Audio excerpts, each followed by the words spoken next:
Assalamualaikum warahmatullahi wabarakatuh teman-teman. Berjumpa lagi dengan saya. Pada kesempatan kali ini saya akan membahas bagaimana cara menjadi blogger di Android. Jadi bagi teman-teman yang saat ini belum memiliki laptop ataupun PC, komputer, teman-teman tidak berkecil hati. Selama teman-teman memiliki HP Android, teman-teman bisa menjadi seorang blogger. Ada beberapa hal yang harus teman-teman siapkan ya untuk menjadi blogger dengan modal HP Android. Yang pertama tentunya HP Android dengan kapasitas RAM yang lumayan ya. Sekarang ini mayoritas kapasitas RAM-nya ya lumayan tinggi ya. Biasanya di atas 2 GB, 3 GB. Kemudian teman-teman harus mengunduh beberapa aplikasi. Di antaranya adalah Chrome ya, tentu saja Google Chrome sebagai peramban internet. Yang kedua adalah aplikasi Notepad. Yang ketiga adalah aplikasi Lead Photo. Kemudian teman-teman juga harus mengetahui situs penyedia gambar gratis ya yang bisa digunakan tanpa ada hak cipta. Selain itu, teman-teman juga harus memiliki aplikasi blogger jika teman-teman menggunakan blogspot.com. Kemudian jika menggunakan WordPress, teman-teman juga bisa mengunduh aplikasi WordPress di Google Play Store. Mengenai kegunaannya, nanti kita akan jelaskan ya.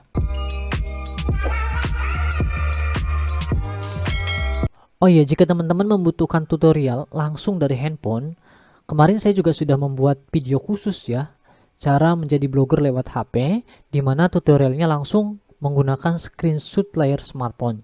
Jadi teman-teman bisa juga untuk menonton video itu jika teman-teman membutuhkan tutorial langsung, praktek ya. Kali ini saya akan menjelaskan poin-poin pentingnya ya. Jadi kalau memang teman-teman ingin langsung praktek, silahkan teman-teman tonton video saya sebelumnya. Teman-teman bisa ya mengelola blog, entah itu Blogspot ataupun WordPress menggunakan smartphone. Nah, ada beberapa tahapan yang harus teman-teman lakukan ketika hendak membuat postingan di blog. Karena bagi seorang konten kreator, konten tentu yang utama. Karena kita blogger, maka konten yang kita produksi adalah dalam bentuk tulisan dan gambar. Proses kerjanya adalah yang pertama teman-teman mencari ide untuk menulis. Teman-teman lakukan riset keyword ya. Kebetulan riset keyword juga pernah saya bahas di video sebelumnya. Nah, teman-teman dalam mencari riset keyword, carilah kata kunci yang banyak dicari oleh orang lain, pengguna internet, tetapi tidak didominasi oleh situs-situs raksasa seperti marketplace maupun media nasional. Karena kalau dikuasai mereka, biasanya susah untuk peguan ya, susah untuk berada di halaman utama pencarian.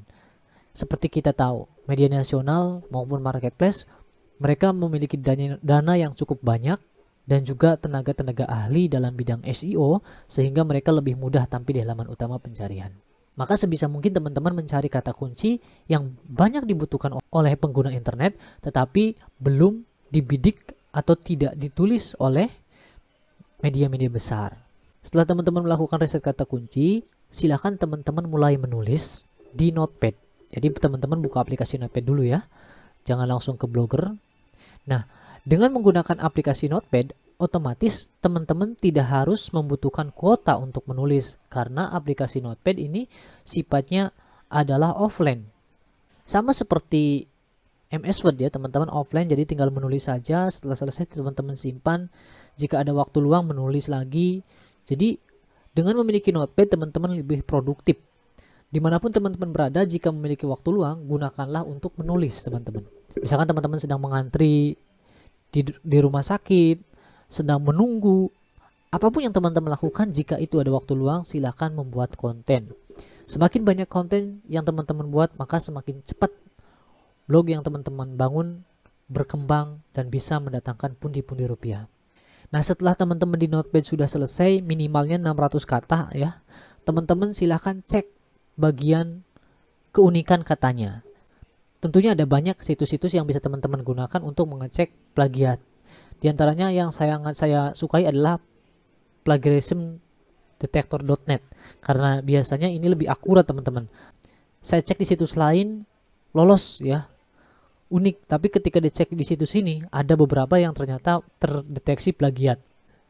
Kenapa plagiat ini harus dihindari teman-teman? Karena Google atau mesin pencari lainnya sangat menyukai konten yang unik. Jadi ketika ada plagiat, mereka biasanya tidak begitu menyukai, sehingga kesempatan untuk tampil di halaman utama pencarian berkurang. Konten plagiat juga bisa saja nanti dikomplain oleh pemilik konten yang asli ya, pemilik konten yang awal menulis. Nah, jika sudah unik teman-teman, dari Notepad teman-teman bisa mengcopy ke blogger.com, baik melalui aplikasi ataupun melalui Google Chrome. Kalau misalkan teman-teman menggunakan WordPress, silahkan bisa masuk ke aplikasi WordPress. Tapi kalau saya sendiri lebih senang menggunakan Chrome. Jadi dari Chrome kemudian masuk ke admin situs, kemudian buat postingan baru dan saya tempelkan. Nah, seperti itu. Setelah ditempelkan teman-teman, silahkan teman-teman praktekkan teknik SEO. Nah, jumlah kata kunci mungkin tadi sudah teman-teman tulis di Notepad ya. Nah, yang paling penting berikutnya adalah judul dan subjudul. Antara subjudul satu dengan subjudul lainnya tidak boleh lebih dari 300 kata. Jadi kalau sebelum 300 kata teman-teman harus ada subjudul. Itu peraturan SEO. Teman-teman atur ya, ada subheading 1, heading 2 dan seterusnya sesuai kebutuhan. Yang jelas, usahakan sebelum 300 kata ada subheading. Entah itu heading 2, 3, 4, dan seterusnya. Kemudian yang perlu diperhatikan juga, jumlah kalimat, jumlah kata dalam kalimat jangan terlalu panjang. Saya ingatkan sekali lagi, pembaca itu sangat suka dengan tulisan yang terlihat rapi. Mereka itu mayoritas menggunakan smartphone teman-teman untuk mengakses informasi melalui internet. Jadi kalau kita tulisannya panjang-panjang di smartphone, biasanya tampilannya pun tidak bagus. Ketika dibaca, nanti pembaca juga capek napasnya. Nah, pembaca itu suka dimanja teman-teman. Makanya buatlah kalimat yang pendek, ada komanya, 5 atau 7 kata, koma atau titik. Ya, begitupun dengan paragrafnya. 3 kalimat atau 4 kalimat, gantilah paragraf. Nah, jadi terlihat lebih rapih, seperti itu. Nah, setelah ada subheading dan heading, dan kalimat dan paragrafnya sudah bagus, teman-teman silahkan mengatur link internal dan eksternal. Link internal itu adalah link yang mengarah ke website kita teman-teman. Jadi misalkan teman-teman membuat artikel, ada kata-kata yang ternyata pernah kita tulis sebagai suatu postingan. Misalkan saya membuat artikel, nah di artikel itu ada cara menurunkan berat badan misalkan. Nah kebetulan saya pernah menulis cara menurunkan berat badan. Nah jadi saya berikan link mengarah ke situs sebelumnya, postingan sebelumnya. Jadi nanti ketika diklik masuk ke postingan sebelumnya. Nah, itu artinya kita memberikan banyak informasi yang relevan dalam postingan tersebut. Jadi ketika pembaca ingin tahu apa ini maksudnya, nah karena itu ada linknya, nanti pembaca mendapatkan penjelasan lebih jelas. Itulah salah satu alasan kenapa Wikipedia mudah sekali peguan. Teman-teman coba cek di Wikipedia. Mayoritas postingannya memiliki link internal yang sangat banyak. Jadi kaya akan konten postingannya. Setelah link internal, teman-teman juga harus membuat link eksternal. Ya, kalau link internal itu ke website sendiri, kalau link eksternal itu ke situs orang lain. Tapi yang lebih relevan teman-teman, yang lebih berkualitas, saya biasanya ke Wikipedia. Ya, jadi kalau ada kata-kata tertentu, misalkan obesitas, nah saya mau cari di Wikipedia obesitas itu apa. Nanti linknya saya sematkan menjadi link eksternal. Ketika ada orang lain klik obesitas, maka akan masuk ke link Wikipedia. Itu juga sama, memperkaya konten. Jadi ketika butuh penjelasan diklik, nanti ada penjelasannya. Tapi jangan terlalu banyak untuk link eksternal teman-teman. Link keluar itu bandingannya 1:3. Jadi kalau teman-teman membuat link keluar 1, jadi harus minimal ada 3 link internal di dalam postingan tersebut. Setelah itu teman-teman, setelah dibuat heading subheading ya, paragraf dan kalimatnya bagus, ada link internal dan eksternal, tentunya suatu postingan membutuhkan gambar pendukung. Tanpa adanya gambar pendukung, tulisan atau postingan tidak menarik. Di samping itu, SEO-nya juga jelek teman-teman. Pengguna internet itu biasanya mencari informasi itu bukan hanya tulisan, ada yang mencari gambar. Teman-teman juga tentu mengalaminya, mencari gambar di internet, nah, video, dan lain sebagainya. Nah, ketika website kita memiliki gambar yang relevan, jadi misalkan orang mencari tentang fitness, nah kita gambarnya ada kata kunci fitness, tampillah gambar kita. Ketika diklik gambar kita, maka akan menuju postingan yang kita buat. Jadi semakin mudah untuk mendatangkan pembaca. Nah, tapi untuk gambar ini teman-teman jangan asal. Gambar juga harus unik teman-teman. Tidak boleh teman-teman download begitu saja kemudian di-upload ke situs teman-teman. Itu juga terdeteksi plagiat. Meskipun sebenarnya teman-teman boleh ya menggunakan gambar dari website lain. Saya sarankan teman-teman menggunakan situs penyedia gambar gratis. Ada banyak ya penyedia gambar gratis itu. Artinya bebas hak cipta, boleh digunakan. Di antaranya adalah pixabay.com. Nah, setelah di-download teman-teman, itu juga tidak boleh langsung di-upload begitu saja. Karena kalau di-upload juga tidak unik gambarnya. Nah, caranya adalah teman-teman download dulu. Kalau saya biasanya screenshot ya, karena kebetulan ada yang tidak bisa di-download. Screenshot menggunakan smartphone tentunya. Kemudian saya potong gambarnya ya agar sesuai ukurannya. Nah, setelah itu saya ganti namanya sesuai dengan teknik SEO, sesuai dengan kata kunci yang saya bidik. Adanya pengeditan gambar ini biasanya menjadikan gambar tersebut unik di mata Google atau mesin pencari lain. Setelah gambar teman-teman dapatkan, itu juga jangan langsung di-upload teman-teman. Tapi teman-teman cek dulu berapa kapasitas memori gambar ini, ukurannya berapa nih. Nah, ketika gambarnya ukurannya di atas 100 teman-teman, usahakan diperkecil dulu ukurannya, dikompres. Paling bagus itu di bawah 50 teman-teman, tapi harus jelas. Nah, ada aplikasi yang saya sarankan menggunakan lead photo teman-teman. Kalau teman-teman menggunakan aplikasi lead photo, ukuran gambar yang tadinya tinggi itu bisa menjadi rendah. Lebih dari 50% terkadang turunnya. Jadi misalkan ini gambar 137 KB. Nah, ketika saya kompres menggunakan aplikasi ini menjadi hanya 49 kilobyte. Dan itu sangat jelas. Tidak berkurang kualitasnya ya. Jadi itulah gunanya aplikasi yang saya sebutkan. Lagi jika teman-teman membutuhkan tutorial langsung menggunakan smartphone ya, menggunakan layar smartphone, kalau penjelasan saya kurang jelas, silakan teman-teman buka saja video sebelumnya yang cara menjadi blogger menggunakan handphone. Nah, setelah itu gambarnya teman-teman upload ke postingan tadi. Setelah di-upload, kemudian berikutnya teman-teman atur terutama bagian ALT-nya.